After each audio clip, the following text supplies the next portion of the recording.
Due Process, winner of 12 New York and Mid-Atlantic Emmys, including the 2008 award for Best Discussion Series.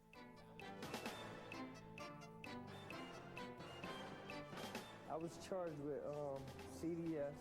CDS? Controlled Dangerous Substance. Drugs. They've put millions behind bars.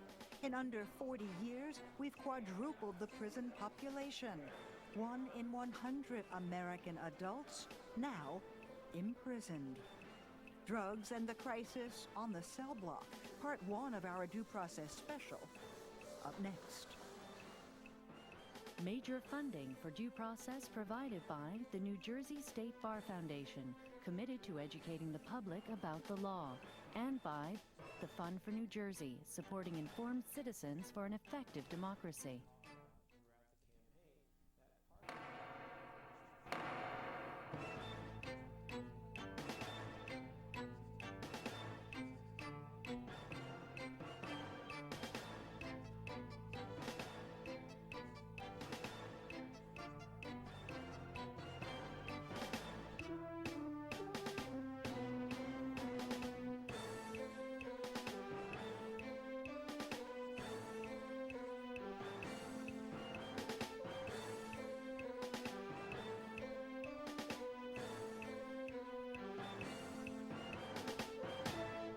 The numbers are staggering. 1 in 100 adult Americans, an unprecedented level of lockup fueled by nearly 4 decades of frantic enforcement. The premise? That we could arrest and imprison our way out of the drug plague, but it hasn't worked out that way. I'm Raymond Brown, and on the docket for the next 2 editions of Due Process, the ongoing crisis on the Cellblock, underscored by a major study from the Pew Center on the states, made even more immediate by government debt and the downturn in the economy. We'll look at how we got into this losing war and how we might get out with former Governor Brendan Byrne, retired Supreme Court Chief Justice Deborah Poritz, and Newark's Chief Legal Counsel Julian Niels. But first, as always, Sandy King sets the stage. Raymond, the main players have been cops and corrections, addiction and traffic, a system long on tough drug terms and short on drug rehab. And nowhere has it played out more fully than here in New Jersey. The Washington-based Drug Policy Alliance claims that we lead the nation in the proportion of inmates jailed for nonviolent drug crime. The Alliance says the imprisonment of just our drug-involved inmates costs this state at least $350 million, not to mention the cost in human life and potential. While I'm in prison, on drug violation. I was charged with CDS, heroin. Drug charges, making wrong decisions growing up. Unfortunately, it brought me here in jail and prison. The war on drugs. It's more than quadrupled our prison population. 1 in 100 American men and women behind bars. And when you look at young black men, those numbers soar, with far fewer in college than in jail. In fact, a shocking 1 in 10 is said to be locked up. It's startling, the rate at which we are incarcerating people, and certainly fears about crime, but it also speaks to a failed crime policy, namely that we're tough on crime, but not nearly as smart as we are tough. It's a toughness rooted in a war without end. A war that began with Richard Nixon more than 30 years ago. We must wage what I have called total war against public enemy number 1 in the United States, the problem of dangerous drugs. A war, some argue, that can't be won. This is one area where we cannot have budget cuts. As one fictional president put it, I inherited a war on drugs from a president who inherited it from a president who inherited it from a president before that. I'm not 100% sure who we're fighting, but I know we're not winning. All over the country, young people are learning to say no to drugs. Nancy Reagan told us, Just say no. But that didn't work, and neither have the billions spent on enforcement. We do know that imprisoning somebody is the most expensive and yet also least effective way of restoring them. They come back into the community just as bad, if not worse, than they went away, and we've been paying prime dollar for that privilege. We're willing to spend more to limit the drug supply. Simply put, we're willing to do whatever it takes. What the war on drugs has produced are millions of prisoners, most of them repeat offenders, and hundreds of thousands of new cells to house them. In 1980, there were fewer than 500,000 locked up. Today, there are 2.2 million, a third of them in for drugs, and twice that number in for drug-related crime. Are we more violent? Are we more antisocial than, do we use drugs more than anybody else in the world? I don't think that's the case, and so if that isn't the situation, then why do we use incarceration seemingly more than any other country in the world? Far more. With just 5% of the world's population, America claims a massive 1/4 of the world's prison inmates. Nearly everyone who goes to prison returns home. 95% of the people who go to prison come back home. But the overwhelming majority, 65% of those people, go back to prison. And New Jersey's been among the state leaders of that national prison boom, with the nation's highest percentage of nonviolent drug offenders locked up. Prison isn't the solution. It costs the society too much to put them in prison. And again, one of the biggest problems we have in this country is all the money is spent on prisons and very little is spent on victims. And New Jersey's probably as classic an example of that as any state in the country. In 1982, New Jersey's jails and prisons held fewer than 8,000. 11% were serving mandatory sentences. Today, it's more than 30,000, with 61% serving mandatory minimums that put the power in tough drug laws, taking discretion away from the bench and forcing nonviolent drug offenders into jail cells. In the last several decades, we have literally quadrupled the number of people we've placed behind bars. The number of people who return to prison as a consequence of technical violations of parole has increased by 7-fold. So what I'm saying to you is, it's not that crime has increased by 4 times over the last 30 years, but the incarceration rate has increased by 4 times. And though the war on drugs began in the early 70s, these are a lot of successes that DEA has had over the last 30 years.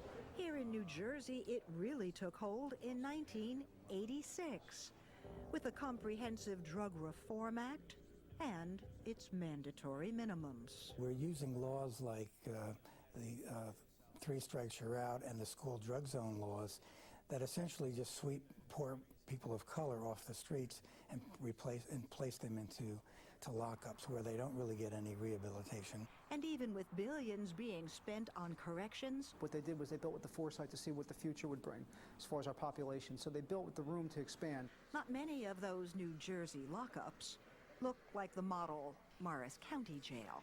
People don't understand, as they should, that our Constitution protects everyone. We don't get to choose who we protect and who we don't. Case in point, the old Passaic County Jail, facing myriad substandard conditions, and a lawsuit by Seton Hall's Social Justice Clinic, which claims truly horrific conditions of confinement there. Beginning with double the number of inmates it was built for. You have a building that's just, bursting at the seams. We've triple bunked people so that they're literally on top of each other in their units. And when they finally get out of places like this, 2/3 will come back. And while the state has put new emphasis on prisoner re-entry, jobs are the key to having hope. If you have hope in your life, I think you're less likely to commit crime. Drug treatment, go into a detox or a program and come out, get clean, and hit another bottle. And drug courts. His urine today was clean. He is instructed to continue with the meetings and the curfews. Critics say the money still goes to incarcerate, not rehabilitate. We imprison a higher percentage of our citizens than Russia did under communism and South Africa under apartheid. Somewhere between 50 and 85% of the prison population has a drug or alcohol abuse problem. We've tried, just say no. I don't think it's going to work. I'm mentioning this because I'd like you to give me any thoughts you might have on the subject. Thank you, Mr. President. Thank you, sir.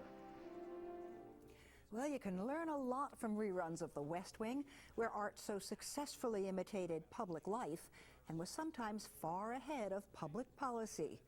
It's been years since that West Wing episode first aired, but Martin Sheen might have been talking to today's New York legislature, now working on overturning the draconian Rockefeller laws, or to New Jersey, where those drug courts are in vogue and where a high-level task force on sentencing and corrections is recommending a major shift away from mandatory minimums and toward a more therapeutic solution. And when we come back, the chair of that commission, former Chief Justice Deborah Porras, will join former Governor Brendan Byrne and former Newark Chief Judge Julian Niels. So stay with us.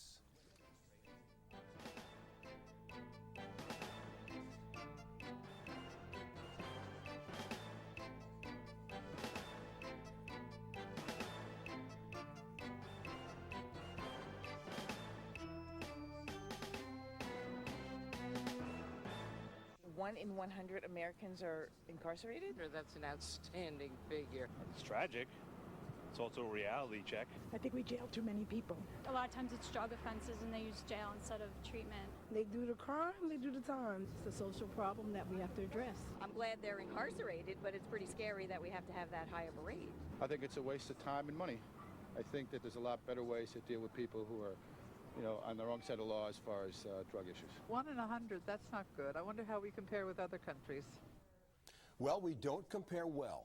When it comes to putting people in prison, we are #1 in the world, and there are no 3 people we'd rather have here to explore these complex, critical questions this week and next than 3 distinguished old friends. Former Governor Brendan Byrne, retired Chief Justice Deborah Porras, and from Newark, the city's top lawyer and former Chief Judge Julian Niels. Welcome to all of you. Brendan Byrne, as former governor and as a former judge and as a guy who was in law enforcement, that takes us back into the 50s. And so I'm going to ask for your perspective on why it is that when it comes to the Nixon legacy, we've rejected certainly the Southern strategy with the election of President Obama. There was a long ago rejection of the Vietnam War and many other aspects of his legacy. Why have we remained committed to the war on drugs as a top priority that survives budget cuts and all other changes? It also survives, nobody understands it. When I became prosecutor in 1959, Essex County, I've been in Passaic before that, we tried drug cases the month before Christmas. And that was the time when jurors were sympathetic to defendants in cases and didn't want to convict them. They would convict for marijuana. If I sent a marijuana case to the jury, they would convict it. Nowadays, they won't convict for marijuana, no matter what you do. They don't even try marijuana cases anymore. But there is still that hostility and the feeling that the public wants strict enforcement of narcotics. I think programs like this are going to be helpful. Chief Justice, the underlying premise of our statement, and obviously you're free to disagree, is that the nature of our thinking and the nature of our policy and the nature of our discourse about justice has led us into a trap in which we're expending huge resources and not getting the results that we want. If that's a valid statement of where we are, how did we get here? Why is it that a nation that prides itself on open discourse on critical questions walks into a trap that essentially hurts its own citizenry? We decided that strong law enforcement and putting people in prison for mandatory periods of time would be an effective way to keep society safe at one point.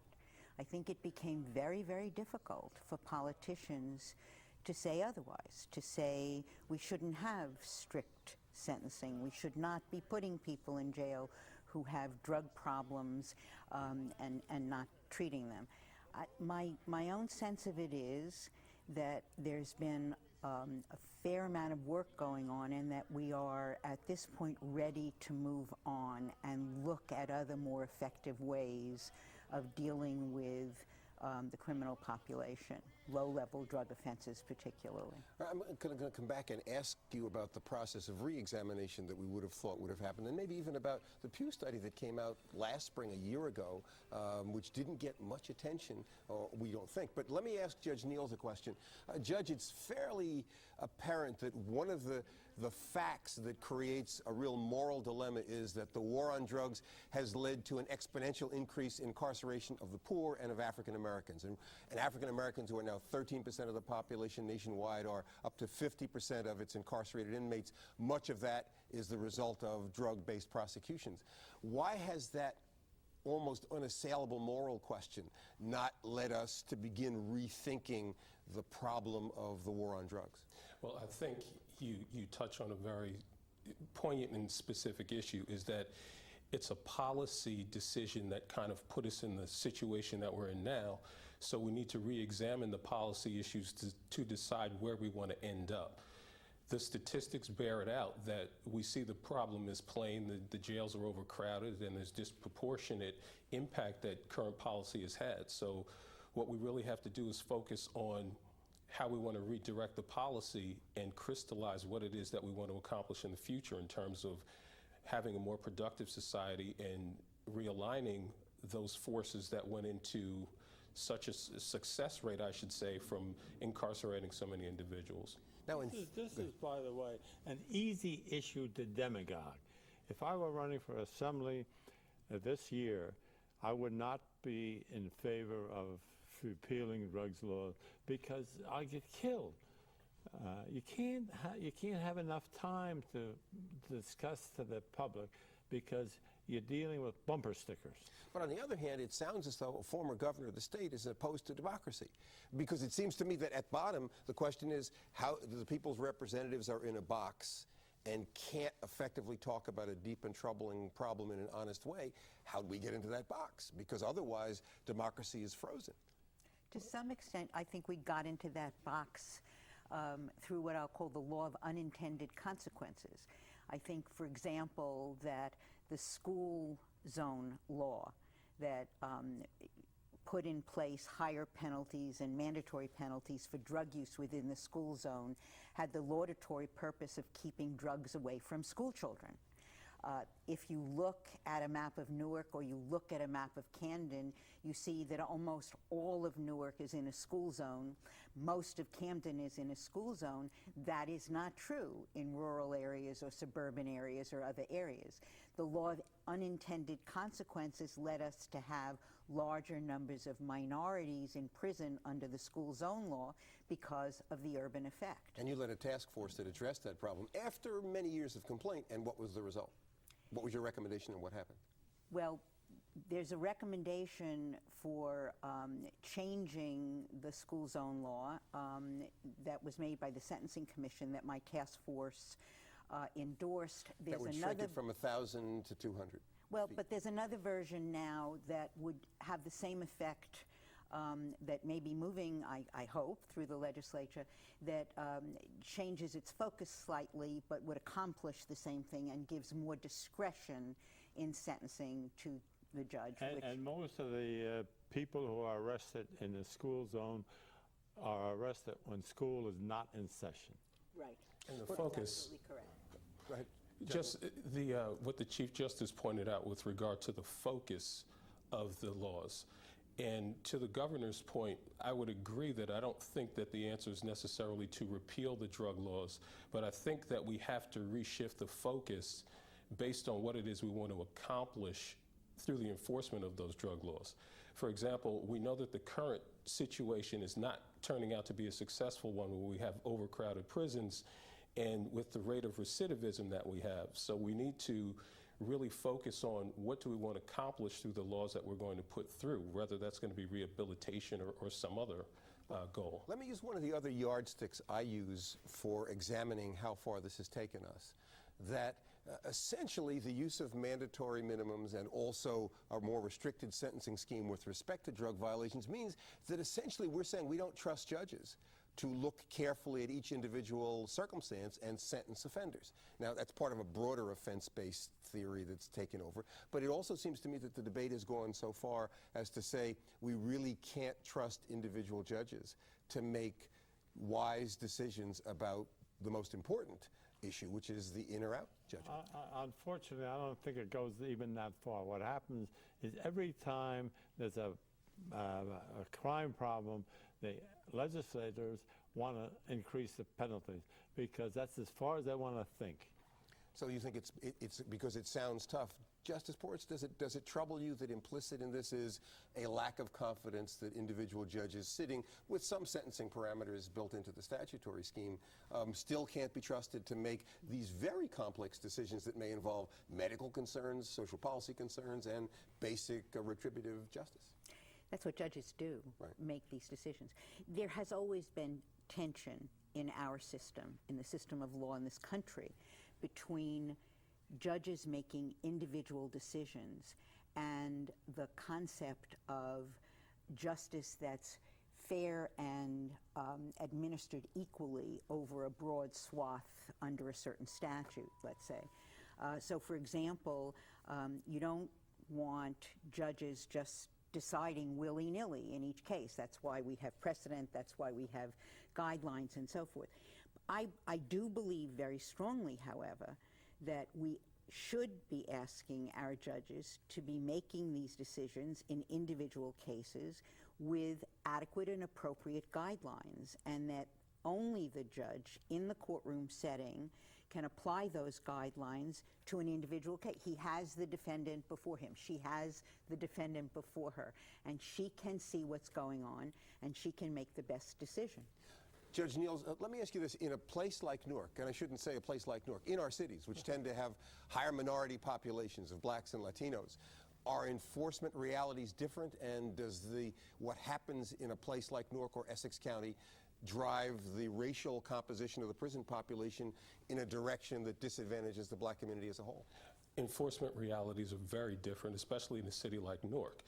And one thing, especially we would see through our municipal court, and even if you look at the Essex County Superior Court and the criminal cases that go through there, because of the ethnic makeup of Newark, and when you have a focus that's more on a low-level drug offense, for example, where you have sweeping legislation that either mandates particular sentence guidelines or others, you're going to get a larger percentage of the population in a city like Newark that becomes subject to those sweeping changes. So if we have 1 in 9 young black men in the system incarcerated, is that because blacks use drugs more or because the enforcement realities drive those numbers higher? Well, for one, if you look in a particular area, for example, if you're going to say drug use in a place like Newark, yes, the numbers of users may be higher, but when you have sentencing guidelines or structures that mandate incarceration, for example, you're going to cast and capture a broader net. So the net effect that you're going to have in a place like Newark is going to be more devastating than someplace else or a rural area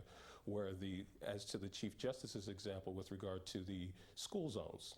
All right, now, let me get to a subject that we're going to touch on in more detail next week, but that is, now that we're in a fiscal crunch, and by we I mean the nation, the world, and the state of New Jersey, does that mean that the economic consequences of our incarceration policies are going to drive a more enlightened discussion than before we were in the fiscal crunch? Well, you know, jurors are way out in front in this area, and if the jurors don't think that the drug laws are fair, they're not going to enforce them. They're not going to give the prosecutor a verdict if they just don't think that the charge is worth that kind of a verdict. Chief, in our last 30 or 40 seconds, do you think, and we'll discuss this more next week, that the fiscal crunch is going to lead to a more enlightened or a deeper discussion of how we spend incarceration dollars and what are the costs of the policies we pursued in the past?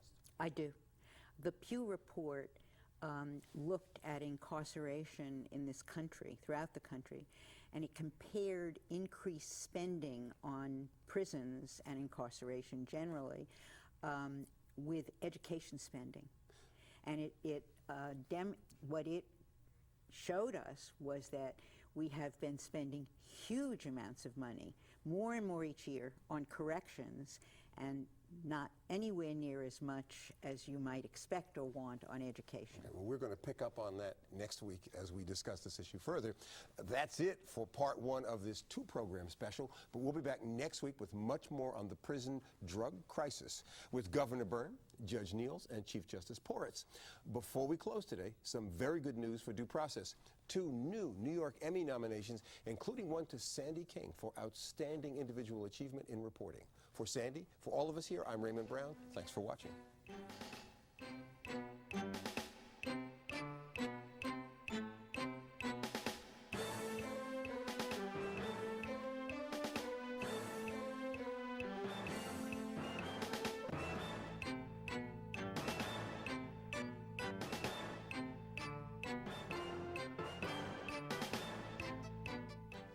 Insanely high rate compared to other industrialized nations indicates how poorly our penal system works. I'd say this country is in pretty bad shape, if that's an accurate figure. I didn't know New Jersey had the highest rate of incarceration for drug offenders. It's a little scary. I support decriminalization of a lot of drugs. I think that's an easy way to solve the problem. Drug dealers should go to jail. People who are using drugs should probably not and go into drug rehab.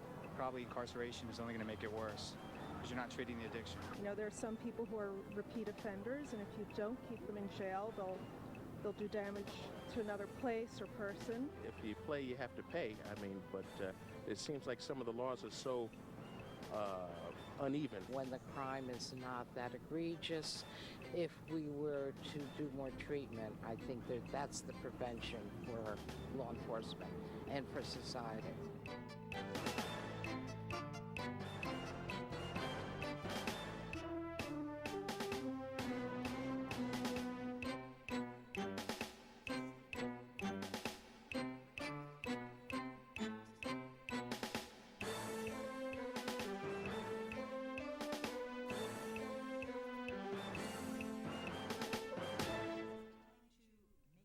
Major funding for due process provided by the New Jersey State Bar Foundation, committed to educating the public about the law, and by the Fund for New Jersey, supporting informed citizens for an effective democracy.